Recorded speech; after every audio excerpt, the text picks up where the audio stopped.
E abra a sua Bíblia em Apocalipse 20, por favor.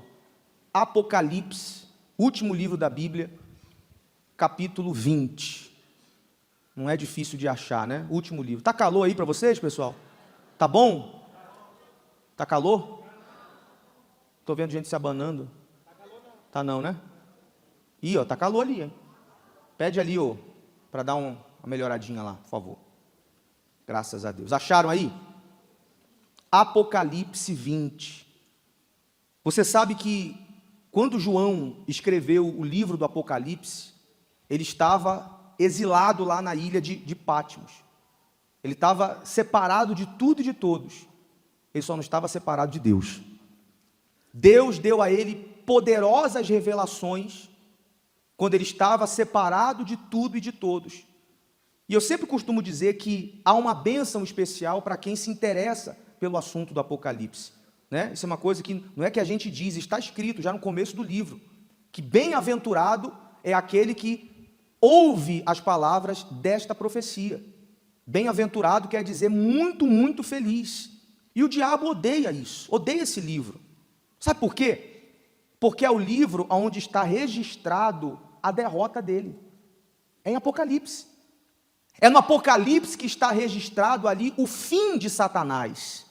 E onde é o fim dele? Não, não é no inferno não, gente. É no lago de fogo. Sexta-feira eu fiz a reunião aqui meio-dia e um demônio manifestou. E no meio ali da libertação, eu toquei nesse assunto. Na hora ele estribuchou. Tem 1 minuto, põe aí o vídeo aí, por favor. É forte. Lembra aí daquela peleja lá no céu que vocês perderam? Vocês perderam. Você não gosta de ouvir isso não, né? Não. Por quê? Você tá vendo? Toda vez que a gente toca nesse assunto, o diabo fica revoltado. Porque foi o momento que ele foi expulso do céu. O momento em que ele perdeu a grande oportunidade. Perdeu. Você perdeu nessa canal. Eu vou destruir a família dele. É por esse motivo que você tem raiva do ser humano? Porque você não tem mais jeito, né? Como eu queria uma nova oportunidade. Como é que é? Mas eu não tenho mais oportunidade. Você queria? Queria! Não tem mais? Não! Qual é o teu fim? Confessa aí, qual vai ser o teu fim, Lucifer? Confessa aí, qual vai ser o teu fim? Olha, rapaz! Muita dor! Muita dor! Você tá vendo? Tá vendo? Ele sabe que o fim dele vai ser de dor, porque vai ser queimando eternamente no lago de fogo. Por isso que ele odeia esse livro, esse estudo, que você tem que gostar, porque Apocalipse se trata de revelações. E a revelação de hoje, em Apocalipse 20, nós vamos falar sobre o dia que vai chegar para todo mundo. O dia em que eu e você vamos estar diante do trono, só eu e você. Diz assim, Apocalipse 20, 11. E vi um grande trono branco, e o que estava assentado sobre ele, de cuja a presença fugiu a terra e o céu, e não se achou lugar para eles. Então veja que o trono vai ser grande, porque quem vai sentar nele também é grande, é Deus. Aqui, ó, a terra, o céu fugiu da presença desse trono. É um dia em que muita gente vai querer fugir, mas não vai ser possível. Não vai ser possível fugir do dia do julgamento. Pense comigo, se a terra e o céu vão fugir, de fato vai ser um dia temível. Mas como eu disse, não vai ser possível. Há quem nesse dia vai querer, vem cá, não tem como pular essa audiência? Vai ser naquele dia e ponto final. Pense comigo. Ao invés de querer fugir desse dia, não é melhor que hoje venhamos fugir daquilo que é errado? Porque se hoje você, eu e todos nós fugirmos do que é errado, então a gente já sabe, já temos uma ideia mais ou menos de como vai ser nesse dia. Se eu fujo do que é errado, eu já sei que aquelas coisas erradas que eu poderia ter feito e não fiz porque fugi, não vai ser apresentado ali diante de mim. Então fuja hoje. Há quem queira fugir da igreja, há quem queira fugir de uma entrega, há quem queira fugir de um compromisso com Deus, você sabe disso. Se tem um lugar onde existem pessoas que fogem de compromisso, esse lugar é aonde? A igreja. Nós temos um grupo grande daqueles que ouvem a palavra, concordam com a palavra, falam para as outras pessoas da palavra que é pregada, evangelizam pessoas e dizem: fulano, hoje lá na igreja foi falado sobre isso e sobre aquilo, você tinha que ouvir. Ela compartilha até, mas na hora de assumir um compromisso, o que ela faz, pessoal? Ela foge. E a gente sabe qual é o final de todos aqueles que fogem da direção de Deus. Quando fala em fugir, não tem como a gente não lembrar de Jonas, né? Jonas recebeu a direção para ir para um lugar pregar, e ele não quis. Por quê? Porque ia doer para ele ver os ninivitas se convertendo, que era um povo que eles tinham, digamos que rixa, briga. Então o que ele fez? Quis fugir de lá e foi para Tarsis, não ouviu a voz de Deus, ele deixou o coração falar mais forte. Olha o final de Jonas. Mesmo depois ele indo lá, mesmo depois ele pregando, mesmo depois os ninivitas se convertendo, o final dele foi tão triste que Jonas meio que desapareceu do mapa. Depois, lá na frente, Jesus cita o nome dele, mas cita o povo que foi salvo através da pregação dele, mas assim, com respeito a ele de forma positiva, ele não é citado, porque Jonas era um fujão.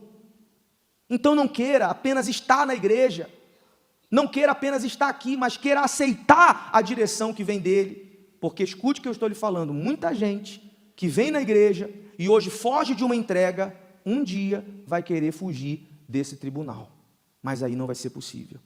Aí diz mais, no versículo 12, e vi os mortos, pequenos e grandes. Então aqui já está a prova, pessoal, de que não tem essa história de que morreu, acabou, não. O mundo quer pregar outra mentira, e é essa aqui. As pessoas dizem aí fora, morreu, acabou. Mas e os mortos? Até os mortos vão dar conta das suas atitudes. Você sabia disso? No dia do julgamento, os mortos vão ressuscitar para prestar conta daquilo que fizeram. Os mortos, pequenos e quem? E grandes. Nesse dia, desde o mais simples até o mais rico bilionário vai estar diante desse dia. Nesse dia aqui, não vai dar para fazer o que os grandes fazem hoje em dia, né? Tem ou não tem hoje em dia grandes desse mundo que fogem dos tribunais? Tem ou não tem? Que foge das audiências. Aqueles que vão lá e porque tem muito dinheiro, compra o juiz.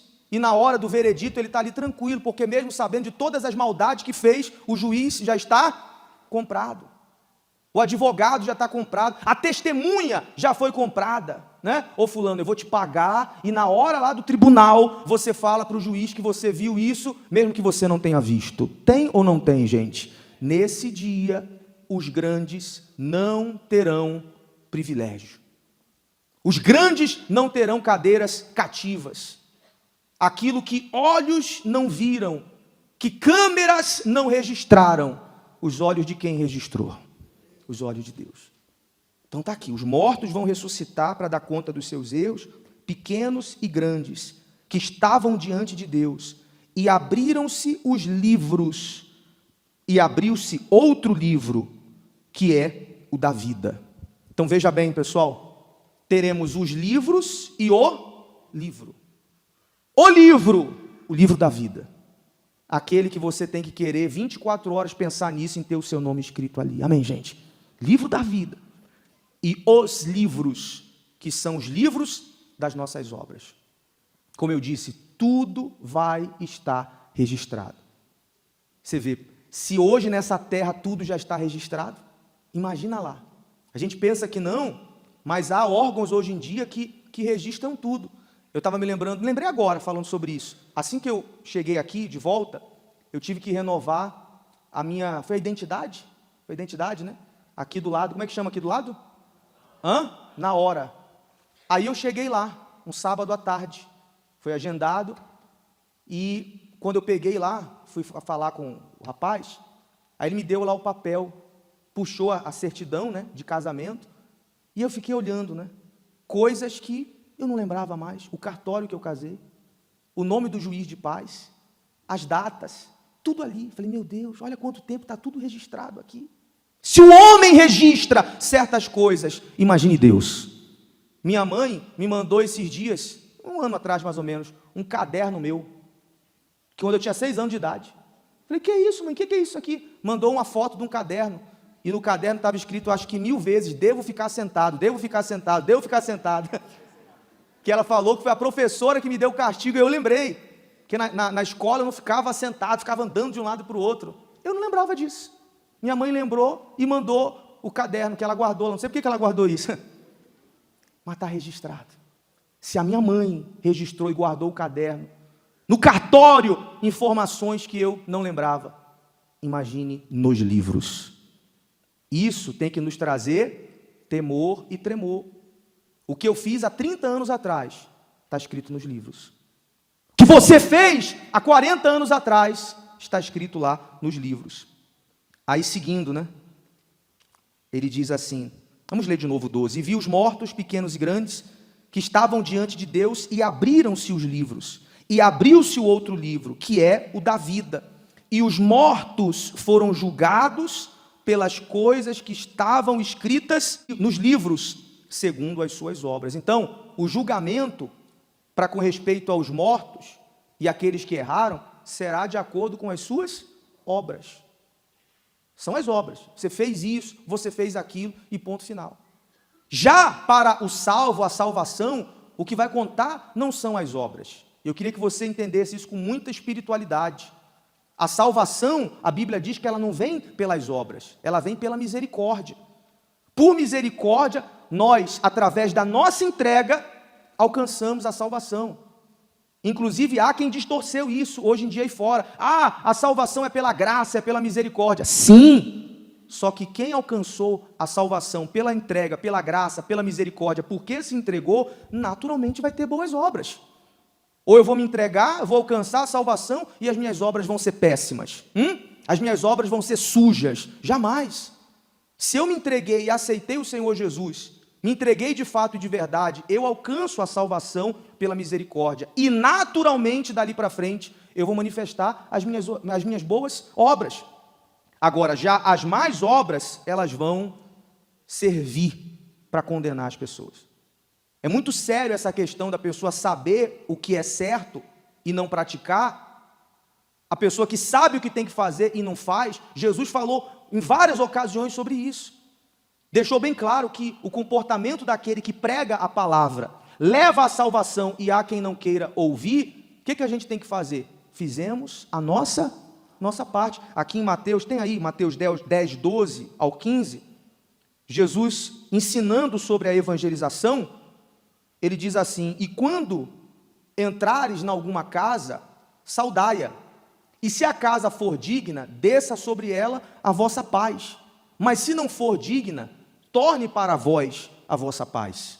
E se ninguém vos receber, nem escutar as vossas palavras, saindo daquela casa ou cidade, sacudi o pó dos vossos pés, em verdade vos digo que no dia do juízo, o dia que nós estamos falando aqui, haverá menos rigor para o país de Sodoma e Gomorra do que para aquela cidade. O que Jesus estava querendo dizer? Se a pessoa ouviu a palavra e não abraçou a oportunidade, isso vai ser trazido em questão no dia do julgamento. Você sabia que nos livros, preste atenção, nos livros, além das obras más das pessoas, vão estar registradas todas as oportunidades. E isso dói, hein? Dói ou não dói? Porque hoje as pessoas já se arrependem de oportunidades que não aproveitaram. Se eu for falar com cada um de vocês aqui, vocês e eu, a gente lembra de oportunidades que nós perdemos.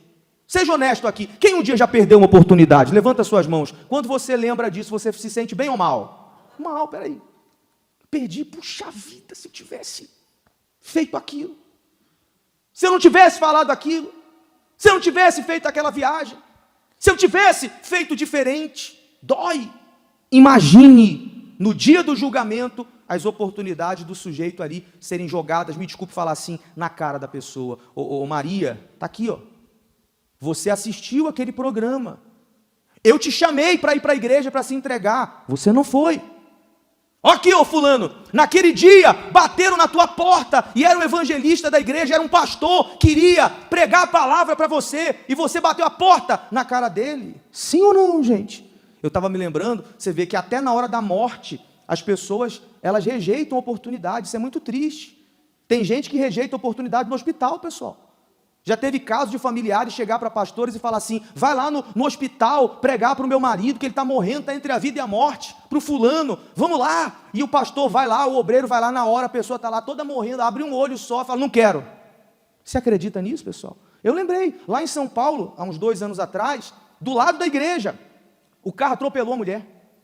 Aí quebrou a mulher toda ensanguentada lá, e aí forma aquele monte de gente ali. Aí a esposa do pastor, que estava com a gente lá, do Caleb, foi lá na hora e foi pregar para a mulher estava ali toda arrebentada, toda ensanguentada, e ele falou, senhora, Jesus te ama, deixa eu falar de Jesus para a senhora. A mulher toda torta, assim, com a língua de fora, abriu o olho e falou assim, de que igreja é? Morrendo, quer saber? Qual é a igreja? Aí a esposa falou, a Igreja Universal, não quero. Olha só, o que não faltam são pessoas perdendo, negando e desprezando oportunidade. Vai estar registrado lá. Ô fulano, você estava lá na vigília da alma, assistindo a reunião do pastor Menezes, e ele falou, vai lá, larga o pecado, larga o amante, larga a amante, larga a mentira, perdoa essa criatura que você tem mágoa, e você não quis perdoar, você se deixou levar pelo sentimento, a pregação foi clara e você disse, deixa para amanhã, semana que vem, mês que vem, e a pessoa não teve o mês que vem. Quem está entendendo, gente? Vai estar tudo registrado aqui nos livros. Seguindo o Apocalipse 20, do versículo 13, diz, e deu o mar os mortos que nele havia. Então aqui a gente vê, né, que não vai ter como esconder ninguém. Quantas pessoas, quantos corpos hoje em dia não estão no mar? Muitos ou poucos? Muitos. Até quem está lá, quem foi um arquivo morto, quantos não mataram alguém e falou, joga no mar que desaparece, vão ressuscitar. O mar vai devolver os seus mortos que nele havia. E a morte e o inferno deram os mortos que nele havia. Quem morreu sem salvação agora está onde? Mas lá não é o ponto final. Quem está no inferno hoje está em um lugar provisório de tormento. Tormento provisório. O inferno vai devolver os mortos para serem julgados. Ali vai ser o veredito final. Claro, não vai mais ter jeito para quem está no inferno, mas as pessoas vão saber. Olha, mais uma dor. Ali elas vão saber por que elas estão ali. Porque quem está no inferno está lá, sendo atormentado no fogo lá. A Bíblia diz que é um lugar de tormento, choro e ranger de dentes. Mas o inferno vai devolver as almas para serem julgadas. Está aqui. Cada um segundo as suas obras. E a morte e o inferno foram lançados no lago de fogo. Então aí sim, depois do julgamento, a morte e o inferno vai ser lançado no lago de fogo, porque não vai mais haver morte. No céu não vai ter lugar para a morte. Por isso que vai o inferno junto com a morte. No céu só vai ter vida. Amém, gente? Está aqui. E a morte e o inferno foram lançados no lago de fogo. Esta é a segunda morte. E aquele que não foi achado escrito no livro da vida foi lançado no lago de fogo. Então aqui é o fim de tudo. Aqui acaba tudo. Se o nome, vão abrir os livros para mostrar as obras e vai se abrir o livro da vida para ver ali quais nomes foram escritos ali. Então, qual tipo de julgamento você quer participar? Vão ser 2 vereditos nesse dia. Jesus disse, para alguns ele vai dizer, apartai-vos de mim, porque eu não vos conheço. É tão verdade que a salvação não vem por obras e vem por entrega verdadeira, que muitos vão dizer, inclusive naquele dia, Senhor, eu fiz isso em teu nome. Não vai ter aquele grupo, gente? Expulsei demônios, curei enfermos, mas às vezes não houve entrega verdadeira. Eram atores. Era gente que simulava um comportamento cristão, mas não tinha. Jesus vai dizer para eles, apartai-vos de mim, porque eu não vos conheço. Quem ele vai reconhecer? Quem se entregou para ele de verdade. Amém, gente? Então vai ter esse veredito, não te conheço não. Ah, mas eu era pastor, ah, mas eu expulsei demônio, ah, mas eu ia na igreja toda semana, mas e a entrega? Houve a entrega? Então não vos conheço. Por outro lado, há aqueles que vão ouvir o seguinte decreto: entra no gozo do teu Senhor. Amém, gente? É isso que você tem que querer ouvir. O ser humano, ele se enche de muitas expectativas, né? Não que você não possa ter nessa terra, mas há quem coloque as suas expectativas aqui acima de tudo. Há quem sonhe ter o seu nome escrito lá na calçada da fama. Há quem sonha em ter o seu nome escrito ali numa lista de relatório de quem passou no concurso A, B ou C. Não, tudo que eu queria era ter o meu nome escrito lá na lista dos aprovados. E há quem pouco pense em ter o nome escrito no livro da vida. Tem problema você querer ter o seu nome em algumas posições desse mundo, faz parte da vida. Mas acima de tudo você tem que pensar: e o meu nome? Será que quando abrir o livro, vão procurar Maria, 1 trilhão de Marias, cadê meu nome lá? É com temor e tremor que eu penso nisso. Eu penso. Já pensou? Eu estar aqui com vocês e perder a minha salvação? Eu penso nisso. Levando outros a serem salvos e perder a minha salvação? Você já pensou você a vida inteira estar na igreja e não fez o que era para fazer e também perder a sua salvação? Então hoje, de verdade, se entregue para Jesus. Amém? E saindo daqui depois dessa entrega, produza boas obras. É inerente, é natural de quem se entrega. Abandone as suas más obras. Pense bem quando o diabo te tentar a fazer o que é mal, porque todos nós vamos ser tentados a fazer o que é mal. Cuidado com aquele negócio de que fulano, o Beltrano não vai saber. Cuidado. Vamos lá, fulana, o Beltrano, o Ciclano não vai saber. Cuidado. Deus vai te mostrar isso um dia. Quem está entendendo, pessoal? Então se entregue. Para que amanhã, lá nesse dia, não seja apontado para você. Que dia é hoje do mês, hein, pessoal? 8. Para que não seja apontado para ninguém aqui. Ô fulano, dia 8 de setembro de 2024, você ouviu falar desse dia. E você desprezou. Para que isso não aconteça com você, abrace essa oportunidade.